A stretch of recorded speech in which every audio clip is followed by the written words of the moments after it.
Magandang araw. Cuadro Alas naaawa kay Wonderboy kaya di pinalagan sa sparring. Matapos nga nasabihin ni Wonderboy Martin kung bakit ayaw niyang hamunin si Cuadro Alas Casimero sa laban ay dahil hindi naman daw pumapalag si Cuadro Alas sa kanya. Maski daw sa sparring ay ayaw pumalag ni Casimero at dapat daw kunin muna ni Cuadro Alas ang timbang sa super bantamweight, kung saan nagbigay naman ng haka-haka ang mga Pinoy boxing fans na baka daw natatakot si Casimero na ma-expose ito sa sparring kay Martin. At meron ding nagsasabi baka naaawa lang si Casimero kay Martin at baka kung ano daw ang magawa ni Casimero kay Wonderboy. Mukhang tiwala na talaga si Wonderboy sa kanyang kakayahan na talunin si Casimero. Nasabi nga din niya dati na hindi daw siya matatalo kay Casimero. Kaya mas maganda siguro kung sa tunay na sila maglaban kaysa sparring para kumita silang dalawa. Lalo pa't sinabi na ng may hawak ng lahat ng titulo sa super bantamweight na si Naoya Inoue na option niya na next fight ay sa featherweight na. Ibig sabihin babakantayin na niya lahat ng belt. Kaya magiging world title fight pa ang laban ni Cuadro Alas at Wonderboy kung sakali, at parehas win-win situation para sa Pilipinas. Total tiwala naman sila na tatalunin nila ang isa't isa, kung saan sabi pa nga ng kampo ni Casimero na pang-amateur lang ang galawan at hilaw pa itong si Wonderboy Martin. Samantala may tensyon na namamagitan ngayon dito sa mga kababayan natin at kapwa top rank sa super bantamweight na sina General Casimero at Carl Ames Martin. Sa live stream kasi ni Carl Wonderboy Martin ay sinabi niya na paano daw niya hahamunin si Casimero sa laban, hindi naman ito pumapalag sa kanya. Kahit sa sparring daw ay ayaw lumaban ni Casimero sa kanya. Dagdag pa ni Martin, kunin daw muna ni Casimero ang tamang timbang. Malamang ang tinutukoy dito ni Martin ay ang timbang sa super bantamweight division, 122 pounds, kung saan pareho silang nasa top 5 ang ranggo nila. Number 4 si Casimero at number 1 naman si Martin.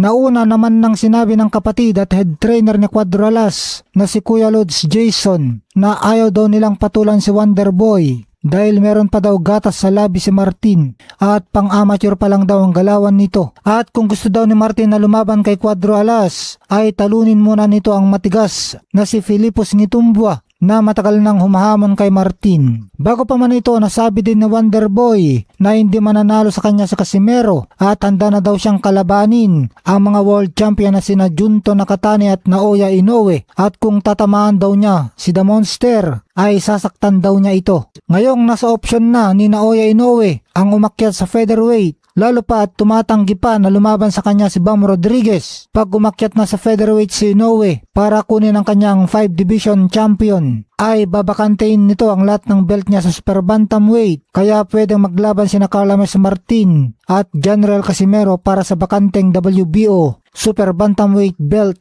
title. Magandang araw. Matapos sabihin ni Martin na kaya umano niyang talunin si Casimero at Inoue at kaya umano niya ang suntok ng dalawa at wala daw paraan para matalo siya, nagpost naman si Casimero at sinabi niya na pilit nilang pinapantayan pero never nila mahihigitan si Cuadro Alas. Bagamat di naglagay ng pangalan si Casimero, mukhang patama niya ito kay Carl Ames Martin. Bilang isang dating 3 division world champion, ipinapaalala lang ni Casimero ang kanyang naging legasiya at narating sa boxing na hindi basta-basta mapapantayan o mahihigitan ng mga bagitong boksingero na nagsasalita pa lang. Sa tingin niyo mga boss, tama kaya ang sinabi ni Carl Ames Martin na wala daw paraan para matalo siya kina Casimero at Inoue? Sa ngayon ay wala pang nakakatalo kay Martin. Mapapanatili niya kaya ang undefeated record niya maski makalaban niya sina Casimero at Inoue? Sa ngayon ay nakatakdang makalaban ni Martin ang isang elite fighter na si Alan David Picasso sa Oktubre 2026 sa Saudi Arabia. Kung tama ang sinasabi ni Martin na kayang-kaya niya sina Casimero at Inoue at walang paraan na matalo siya sa mga ito, ay siguradong tatalunin niya itong si Picasso. Kaya magandang abangan ito mga boss. Magandang araw. Prangkang sinabi ni Carlames Wonderboy Martin sa panayam kay Kinito Henson na kaya niyang tanggapin ang mga suntok ni na General Cuadro Alas Casimero at Naoya Inoue, at sinabi rin ni Martin na hindi daw siya matatalo ni Casimero. Sinabi rin ni Martin na pag natamaan niya ng solido si Inoue ay masasaktan ito sa kanyang suntok. Kaya dito makikita na kumpiyansa na talaga itong si Martin sa kanyang kakayahan at lakas para talunin ang mga elite fighters katulad ni na Casimero at Inoue.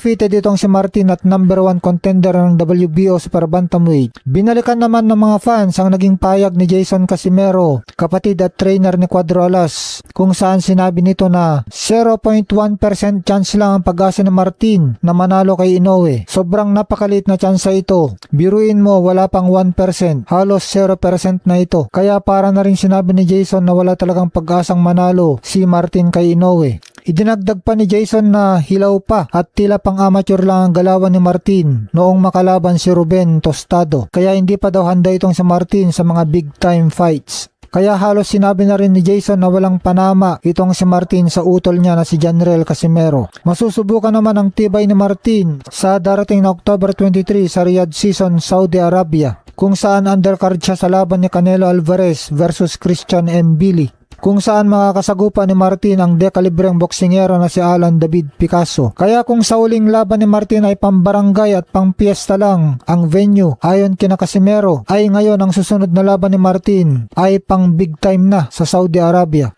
Magandang basehan kung talaga bang may ibubuga na si Martin kina Casimero at Inoue itong laban niya kay Alan David Picasso. Kung magiging impresibo ba ang panalo niya dito, kaya maganda rin abangan itong labanan ni na Martin at ang Meksikano na si Alan David Picasso.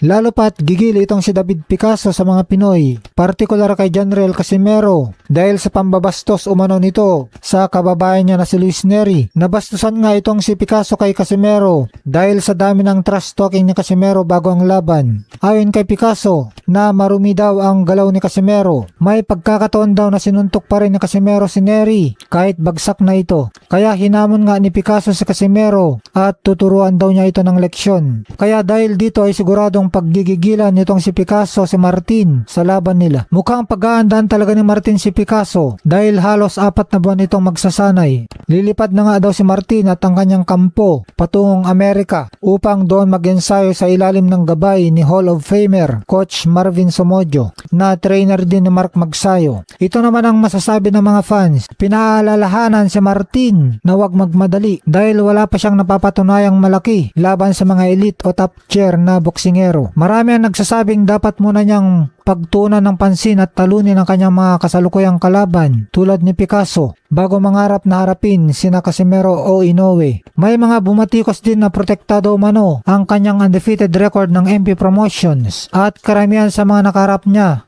ay mababang boksingero lamang ang ranggo. Samantala ayon kay Kinito Henson, sinabi umano ni Carlames Martin na kaya nitong talunin si General Casimero at Naoya Inoue. Paalis na din daw si Martin patungong Los Angeles para simulan na ang training paghaanda ni Martin sa laban kay David Picasso sa October 23 sa Riyadh, Saudi Arabia. Maganda pagsubok para kay Martin si David Picasso na isang elite fighter para malaman kung kaya nga niyang talunin sina Casimero at Inoue. Halos 4 na buwan ang magiging pagsasanay ni Martin, kaya dito makikita na gusto niya talagang maisiguro ang panalo niya kay Picasso. Tinalo na ni Inoue si Picasso via unanimous decision. Hindi na patumba ni Inoue kaya matibay at mahusay din si Picasso. Kailangan ni Martin na impresibo ang panalo kay Picasso. Maganda higitan niya ang ginawa ni Inoue para pag-usapan siya at gustuin ng mga tao na ilaban siya kay Inoue. Magandang araw. General Cuadro Alas Casimero at Wonderboy Carlames Martin posibleng ipag-utos ng WBO na maglaban sila para sa WBO Super Bantamweight Title Eliminator dahil hindi na daw matutuloy ang laban ni Martin at David Picasso. Si General Casimero ay rank number 4 sa WBO Super Bantamweight at si Carlames Martin naman ay number 1, kung saan ang champion dito ay si Naoya Inoue. Ang sinumang mananalo sa kapanapanabik na All Filipino matchup na ito ang magiging mandatory challenger year para makalaban ang undisputed king na si Naoya Monster Inoue bago ito tuluyang umakyat sa featherweight division. Hati naman ang mga opinion ng mga fans. Naniniwala ang maraming fans na bentahe pa rin ang karanasan at lakas ni Casimero, lalo na't galing siya sa mga malalaking laban. Kung matutuloy ito, tiyak na hahatiin nito ang suporta ng mga Pinoy boxing fans. Ngunit magsisilbi rin ito na napakalaking hakbang upang muling makatapak sa world title stage ang isa sa ating mga pambato. At kikita ng milyong-milyong piso ang isa sa kanila kapag nakalaban si Naoya Inoue, kung saan nasabi na ni Wonderboy Calames Martin na handa na siyang kalabanin si Inoue. Si Casimero naman ay kumpiyansa na tatalunin si Inoue. Matagal na niyang hinahamon at hinahabol itong si Naoya Inoue.